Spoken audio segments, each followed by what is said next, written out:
Caríssimos irmãos, irmãs, aqui a gente continua na leitura de Macabeus, o momento em que eles vencem os pagãos, os gregos, que queriam impor outros costumes que não são deles, judeus, né? E depois de vencer, eles fazem uma coisa bonita. Eles fazem o quê? Eregem um outro altar e fazem orações de expiação, né?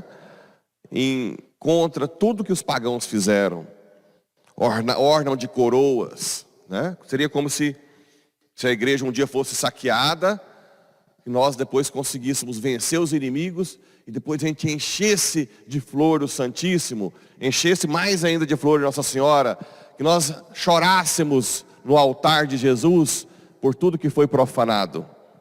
Isso é sinal de amor, é sinal de quem ama, de quem não é indiferente. Claro que para ser isso, tem que ser adorador. Quem não adora Jesus, dificilmente vai ter um amor desse. Vai viver uma fé seca, né? Que é uma das coisas que eu preocupo e eu quero mudar na zona rural. Você vai lá, celebra a missa, mas não sabem nada do que é missa. Não sabem falar com um protestante, não sabem o que é a sua fé. E fica a vida inteira sem crescer. Então é preciso formação e é preciso adoração.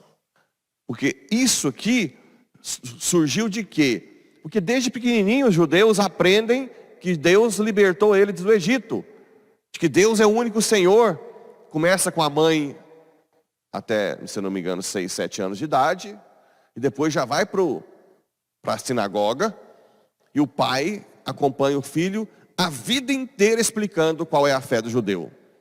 Claro que isso gera um amor, né? Os nossos filhos são indiferentes porque não existe isso mais.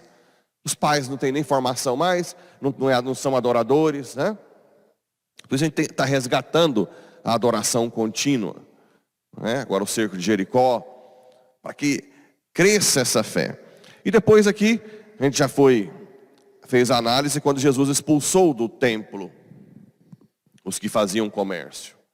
Mas não é só simplesmente um comérciozinho que é o problema. Que eu disse que, na verdade, naquela época, era necessário vender animais. O problema é que não tinha mudança de coração. Esse é o problema maior. A pessoa queria só lucro, usava simplesmente pelo lucro. O shopping de Aparecida não é uma coisa agradável? Você vai viajar 1000 quilômetros e não vai ter nada? Claro que tem que ter. Vocês estão fazendo... Não. O problema é se você vai só pelo shopping. Se você não quer mudança de vida. Esse é o problema. Mas não tem problema de ter lá o shopping. Não tem problema nenhum. Você pode comprar sua Bíblia, comprar sua imagem, alimentar, tem a praça de alimentação. Para mim é excelente, né? Tem o turismo, pode andar, tudo faz parte. Tudo faz parte. O problema é quando você vai. Uma vez eu fui com o pessoal do Opus Dei de São Paulo, quando eu morava em São Paulo. Na época do meu início de conversão ainda. Eles são muito metódicos. Aí fui rezando o terço até Aparecida, chegamos rezando o terço e voltamos rezando o terço. Não aproveitei nada.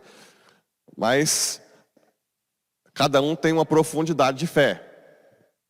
Também não precisa exagerar tanto, né? Vai levar seus filhos. Não, vou só rezar o terço. Eles não querem voltar a Aparecida mais. Você leva, reza o terço, depois vai passear, né? Leva no McDonald's.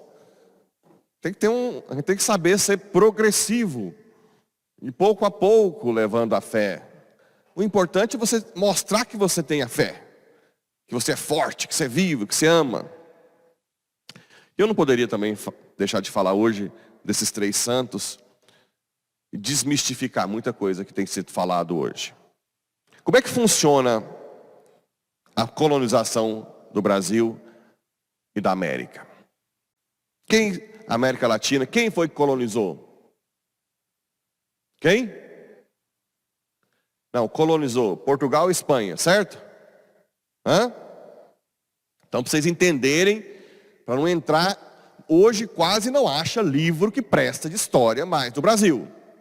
É assustador. Só tem marxista, comunista que escreve contra a igreja.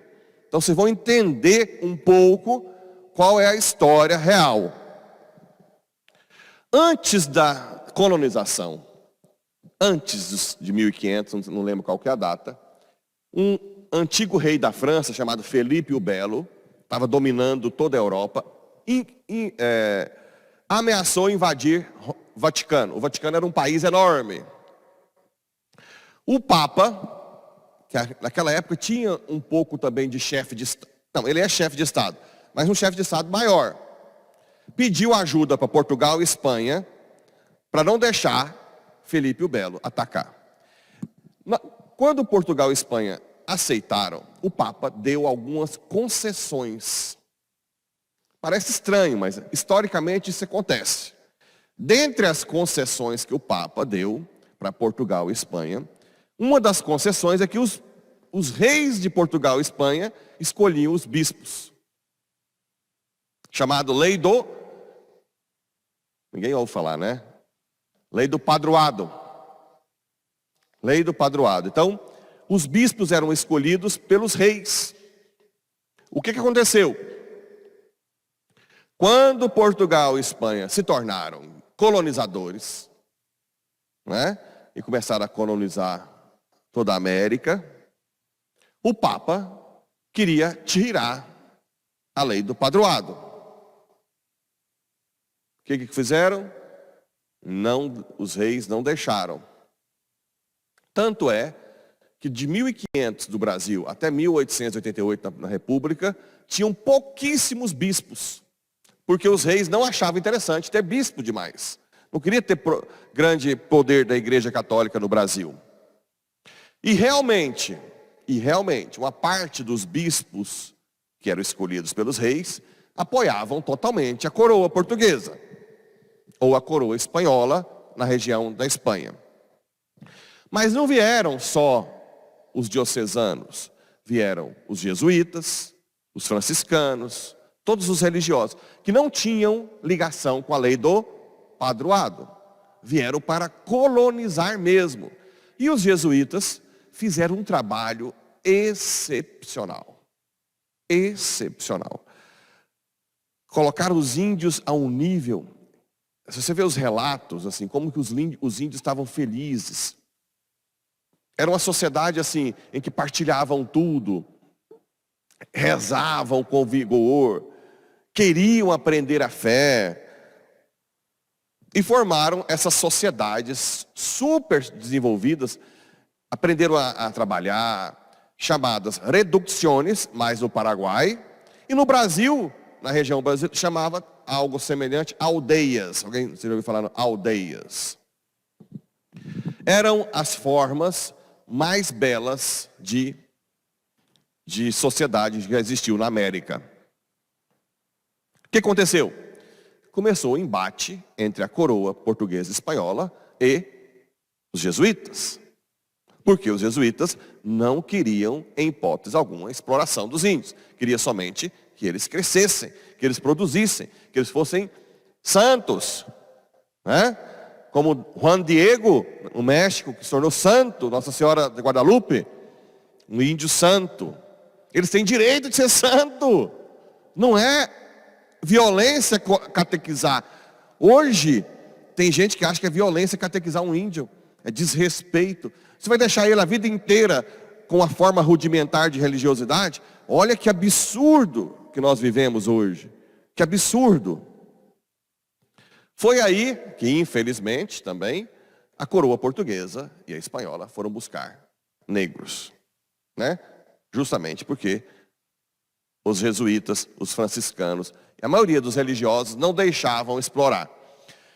Ora, como eles já estavam no Brasil e na Espanha, cuidando dos índios, e a coroa portuguesa não deixou mais vir religiosos, eles não tinham mais como controlar a escravidão negra.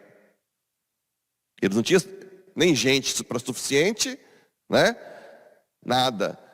Tanto é que, se vocês forem olhar na história, a coroa portuguesa e a coroa espanhola obrigou o Papa Clemente VII, se eu não me engano, a suprimir os jesuítas. Por um tempo, os jesuítas foram suprimidos da história. De raiva. Ah, padre, mas isso acontece? Sim, essas brigas. E aí depois veio a escravidão negra, um absurdo também, claro. Mas eles não tinham mais forças e nem gente para combater. E tinham pouquíssimos bispos, pouquíssimos padres. Esses padres diocesanos e bispos, a maioria deles realmente não era muito santo, porque eram escolhidos pelo rei. Os reis escolhiam quem eles queriam. Os relatos maiores de reclamação dos padres diocesanos tem uma carta de ouro preto, falando que os padres eram um pouco rudes, que não se importavam. Mas eram pouquíssimos. A maioria dos religiosos que vieram todos para... E também não quer dizer que porque o rei escolhia, todo mundo era ruim, né? Não. Dom Vital mesmo é um bispo que está em canonização, combateu a maçonaria. O bispo mais jovem foi eleito bispo com 38 anos, inclusive eu visitei agora o túmulo dele lá em Recife, a Igreja da Penha. Um grande bispo. Então depende. Então vocês têm que entender. Depois, em 1888, com a proclamação da República, caiu a lei do padroado. De 1888 até 1900 e pouco, quadriplicaram o número de bispos. Porque aí a Santa Sé, que é o correto, aí vocês vão questionar, mas por que o Papa, na época, para sobreviver, o Vaticano ia ser atacado, totalmente destruído. Então a gente tem que entender. Agora isso não acha nos livros mais, né? Só acha de uma igreja que chegou desrespeitando os índios para destruir tudo. É de dar náusea mesmo. Nós estamos vivendo o momento mais difícil da história. Precisamos de pessoas formadas que entendam a nossa fé. Temos vários santos, São José de Anchieta, São Roque, São João de Castilho. São santos, pessoas que saíram das suas casas. Imagina naquela época que não tinha nem telefone, não tinha nada, num navio, chegou aqui renunciando a tudo, para viver no meio do mato, para celebrar a primeira missa. E os coitados são ainda criticados por esse grupo de pessoas. Eles são, para mim, algo extraordinário. Tadinho, eu não chego no chinelo, na sombra da unha de um desses missionários. Ai, se eu chegar um dia na sombra da unha de um deles. Na sombra da unha. Eu já vou estar feliz demais. Já vou morrer em paz.